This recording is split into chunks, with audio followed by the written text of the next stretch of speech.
और इस तरह 36 घंटे बाद आखिरकार जस्टिन ट्रूडो दिल्ली से रवाना हो ही गए।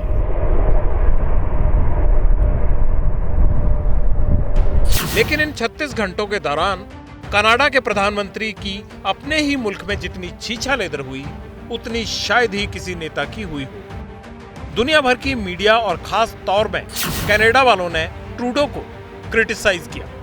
कनाडा के अखबारों ने ट्रूडो का मजाक बना दिया। टोरंटो सन ने बकायदा तस्वीर के जरिए कनाडा के पीएम की हंसी उड़ाई। सवाल यह है कि जस्टिन ट्रूडो का भारत दौरा क्यों विवादों में रहा? ट्रूडो की अपने ही देश में फजीयत क्यों हुई?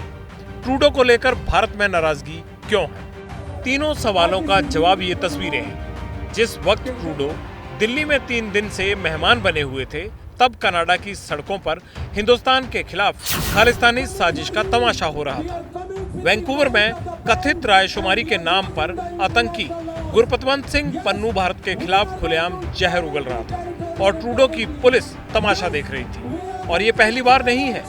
जब से ट्रूडो ने सत्ता संभाली है, तभी से कनाडा में खालिस्तानी आतंकियों को शय मिलती रही है, जिसे लेकर कई दफा कनाडा को क्लियर मैसेज दिया जा चुका है।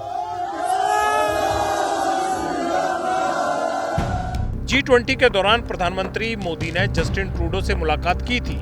सिर्फ 15 मिनट की मीटिंग के दौरान कनाडा में खालिस्तानियों को लेकर भारत के सरोकार भी साझा किए थे, जिसके बाद ट्रूडो ने क्या कहा था, सुनिए। Over the years with Prime Minister Modi, we've had many conversations on both of those issues. Obviously, Canada will always defend freedom of expression, freedom of conscience, freedom of peaceful protest. That's something that's extremely important to us. At the same time as we're always there to prevent violence, to push back against hatred. I think on the issue of the community, it's important to remember that the actions of the few do not represent the entire community or Canada.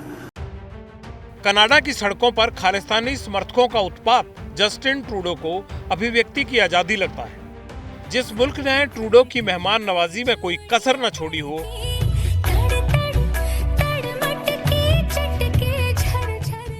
उसी भारत के खिलाफ जहर उगलने वालों पर Trudeau का प्यार उमड़ता है।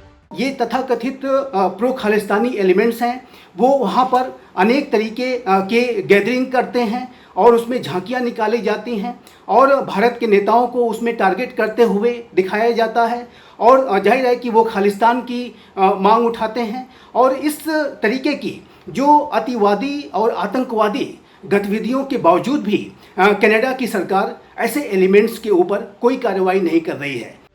हकीकत यह है कि खालिस्तानियों को सबसे ज्यादा खाद पानी कनाडा में मिलता है। कनाडा में अलगाववादी सिखों का सियासी रसूख ज्यादा है।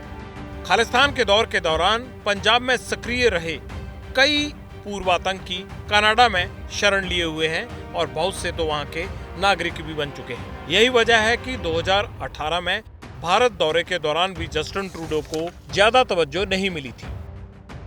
36 घंटे बाद ट्रूडो भले ही अपने मुल्क के लिए रवाना हो गए, लेकिन कनाडा पहुंचने के बाद भी ट्रूडो के लिए कोई रेड कारपेट नहीं बिछने वाला है।